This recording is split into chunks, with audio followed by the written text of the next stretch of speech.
तो आपने इमरजेंसी जो प्रोक्योरमेंट है, बाइंग है, वो करनी। ट्रांसपेरेंसी को यस आपने जरूर इंश्योर करना है, लेकिन आपने पैसों की फिक्र नहीं करनी। जहां जहां खाने की जरूरत है, ड्राई राशन की जरूरत है, कुक्ड मील की जरूरत है, आप उसको हजारों की तादाद में जो है वो इंश्योर करें कि हर ऐसे शख्स तक खाना पहुंचे जिसको अभी जिसकी एक्सेस नहीं है राशन तक। उसके बाद जो लाइफ स्टॉक है, उसका जो फॉडर है, उसका जो पीने का पानी है, वो भी आपने इंश्योर करना है। अभी मुझे कल भी पता चला था कि एक दो डिस्ट्रिक्ट्स में फॉडर की जो चारा है उसकी शॉर्टेज हो गई थी।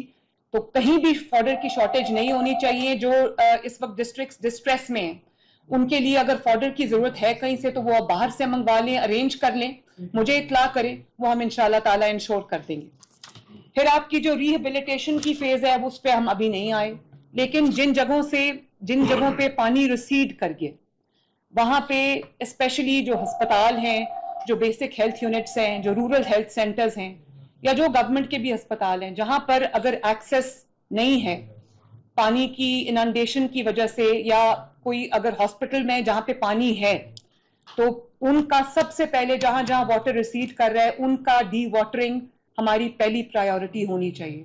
जहां जहां पानी रिसीड कर गया है वहां पे जो टेम्पररी कनेक्टिविटी है उसको फौरन बहाल किया जाए।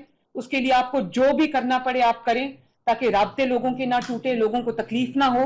और डी वाटरिंग जहां जहां शुरू हो सकती है वहां पर आप अपने जो पंप्स हैं वो लगाएं, अपनी मशीन्स हैं, सकर मशीन्स हैं वो लगाएं, लेकिन डी वाटरिंग में कोई देर नहीं होनी चाहिए। यहाँ पर मैं डीसी नारोवाल को अप्रिशिएट करना चाहूंगी। मैं नारोवाल गई जब प्राइम मिनिस्टर के साथ, तो 12-12 फुट पानी था जो ननकाना साहब में, जो करतारपुर में दरबार साहब है, तो वहां पर 12 फुट पानी था। मैंने उनको कहा कि क्योंकि ये हमारे सिख भाइयों की एक मुकद्दस जगह है और वहां पर जो डेली उनकी प्रेयर है वो सस्पेंड, रियली तकलीफ का बायस है। हमें बॉर्डर पार से भी बहुत लोग यहाँ पर आते हैं, तो इमरजेंसी बेसिस पे, वॉर फुटिंग पे उसको क्लियर किया जाए। तो मैं डीसी नारोवाल को शाबाश देती हूँ कि with in 24 hours it was clean, it was dry and it was a safe place. तो डीसी नारोवाल शाबाश। और मुझे बहुत मैसेजेस आ रहे हैं from across the border also कि लोगों ने इस चीज को अप्रिशिएट किया है कि उनकी जो मुकद्दस इबादत गाह है उसको डी वाटर किया गया है और वहां पर जो मजहबी रसूमात हैं उनको रिस्टोर किया गया है। जहां जहां, जैसे अभी डीसी कसूर ने बात की, जहां पर हमें हमारे लेसन्स लर्न हैं वो इरिगेशन डिपार्टमेंट के साथ भी मैं बैठूंगी। मिनिस्टर इरिगेशन बहुत एक्टिव रहे हैं, सेक्रेटरी इरिगेशन बहुत एक्टिव रहे हैं, हैंड्स ऑन है। तो अगले जो फ्यूचर के लिए जो लेसन्स जिस डिस्ट्रिक्ट में लर्न किए गए हैं उनको काइंडली डॉक्यूमेंट कीजिए मेरे साथ एक टीम की तरह। जब व्हेन दिस इज ओवर इंशाल्लाह ताला we will sit like a team, और जहां जहां पर कोई जरूरत पड़ेगी वहां पर हम इंशाल्लाह ताला वो इम्प्लीमेंट करेंगे। लेकिन अभी अपनी पूरी तवज्जो जो है वो रिलीफ पे रखें और इस ऑपरेशन पे रखें।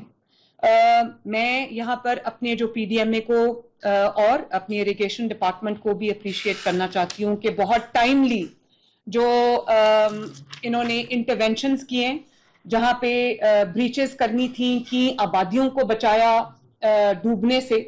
कादराबाद विराज में सबसे बड़ी जो ब्रीच है वो हुई, फिर रिवाज ब्रिज पे हुई, गढ़ महाराजा में हुई, जो ब्रिज है काजला विलेज में उस पे हुई, और इसकी वजह से इसी तरह की सिमिलर बहुत ब्रीचेस हैं, इंटरवेंशंस हैं टाइमली, जिसकी वजह से हम बहुत बड़ी आबादी को अल्हम्दुलिल्लाह उनकी जान और माल हम बचा सके। अल्लाह ताला का शुक्र है। तो मैं पाकिस्तान आर्मी का भी शुक्रिया अदा करना चाहती हूँ, जिनके जवानों ने, जिनके ऑफिसर्स ने रेस्क्यू ऑपरेशन में हमारी पूरी मदद की, और जो शाना बशाना गवर्नमेंट के उन्होंने अपना पूरा किरदार अदा किया, और जहां पर हमें किसी चीज की शॉर्टेज हुई, कमी हुई, वो हमें उनकी तरफ से रेडीली अवेलेबल थी। तो हम सब, मेरी बहुत दुआएं हैं पाकिस्तान आर्मी के लिए, अल्लाह ताला उनको सलामत रखे। एक और बहुत बहुत इंपॉर्टेंट चीज है, उसको ध्यान से तमाम जो डीसीज है वो नोट करें कि आज टेक्नोलॉजी का जमाना है, और मैं मेरे हुकूमत में 1.5 साल की हुकूमत में ये बहुत बड़ी अचीवमेंट है अल्हम्दुलिल्लाह सेफ सिटीज की और पंजाब हुकूमत की कि अब 22 डिस्ट्रिक्ट्स जो आईजी साहब 22 डिस्ट्रिक्ट्स हैं, 22 डिस्ट्रिक्ट्स इस वक्त जो है वो सीसीटीवी मॉनिटर्ड हैं, यानी कि सेफ सिटीज हैं। तो मुझे बड़ी खुशी हुई ये देख के कि कुछ डिस्ट्रिक्ट्स में उस का फायदा उठाते हुए उन्होंने जो थर्मल ड्रोन्स हैं उसकी इमेजिंग से उन्होंने मदद हासिल की और टेक्नोलॉजी की मदद से उन्होंने स्पॉट किया सिटीजन्स इन डिस्ट्रेस, उनको रेस्क्यू किया। तकरीबन 1000 से ज्यादा केसेस सक्सेसफुली कोऑर्डिनेट किए। मेरे लिए ये बड़ी खुशी की बात है, लेकिन ये टेक्नोलॉजी का जमाना है। यहाँ पर हर गली, हर मोहल्ले में या हर गली जगह पर, विलेज में आपकी फिजिकल प्रेजेंस हर वक्त मौजूद नहीं हो सकती। प्लीज टेक्नोलॉजी इस्तेमाल करें, लेटेस्ट टेक्नोलॉजी इस्तेमाल करें। जहां पर अभी डिस्ट्रिक्ट विहाड़ी में मुझे बड़ी खुशी हुई कि जो डीसी विहाड़ी हैं उन्होंने ड्रोन्स का इस्तेमाल किया, और डिस्ट्रिक्ट्स में भी ड्रोन्स का इस्तेमाल हुआ है। तो ड्रोन्स को इस्तेमाल करें। ड्रोन्स की फुटेज के जरिए प्लीज आइडेंटिफाई करें कि कहां कहां लोगों को मदद की जरूरत है, कहां कहां इवैक्यूएशन की जरूरत है, कहां कहां रेस्क्यू की जरूरत है, कहां कहां खाना पहुंचाने की जरूरत है, और कहां कहां मवेशी और माल को रेस्क्यू करने की या इवैक्यूएट करने की जरूरत है। मुझे तमाम डिस्ट्रिक्ट्स जो इस वक्त डिस्ट्रेस में हैं, तीनों रिवर्स के जो पास की आबादियां हैं, मुझे उन तमाम की फुटेज चाहिए कल तक कि अपने ड्रोन्स वो यूज करें। और सिर्फ ड्रोन्स को मुझे दिखाने के लिए नहीं उड़ाना, उसको एक्चुअली आपने यूज करना है आइडेंटिफाई करने के लिए कि कहां कहां जरूरत है, क्योंकि इतना ह्यूमन रिसोर्स डिप्लॉय करने की जरूरत नहीं है, ड्रोन आपका सारा काम कर देगा। Please use technology and share the footage with me. जो भी आप ड्राई राशन बांट रहे हैं, जिस तादाद में बांट रहे हैं, और जो आप मील्स बांट रहे हैं, उसकी भी मुझे कंटिन्यूअसली उसकी मुझे फुटेज चाहिए, ताकि मुझे पता हो, क्योंकि मैं भी हर जगह एक दिन में नहीं पहुंच सकती, तो मुझे ये पता हो कि कहां कहां क्या काम हो रहा है। दूसरा, जितने भी सिर्फ जिन इलाकों में पानी आ रहा है वहां से लोगों को इवैक्यूएट करना इनफ नहीं है। जहां बारिश की वजह से भी जो रिकटी स्ट्रक्चर्स हैं, या जहां जो वल्नरेबल स्ट्रक्चर्स हैं, जो रूफ कोलैप्सेस जहां पे हो सकती हैं, या दीवारें जिनकी कच्ची हैं गिर सकती हैं, या मजबूत नहीं है गिर सकती हैं, उनको भी वहां से बारिश के सीजन में इवैक्यूएट करना ये भी बहुत जरूरी है। पटवारी जो है हर जिले में हर इंसान को जानते हैं, हर घर को जानते हैं, उनकी एक्सेस हर दरवाजे तक है।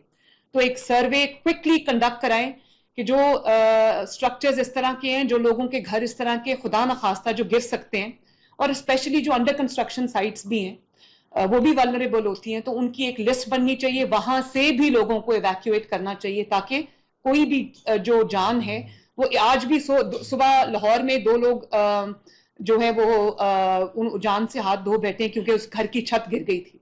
तो जो ऐसे रिकटी स्ट्रक्चर्स है वहां से भी लोगों को इवैक्यूएट करना बहुत जरूरी है। उनको भी आप कैंप्स में या स्कूल्स में जो है वो शिफ्ट कर सकते हैं। जिन लोगों के एनिमल्स का और लाइफ स्टॉक का नुकसान हुआ है, उनके लाइवलीहुड का नुकसान हुआ है, तो कुछ मैंने देखा है कि कुछ जानवर मिल भी गए हैं, लेकिन पता नहीं है कि वो जानवर का ओनर कौन है या वो किसकी ओनरशिप में।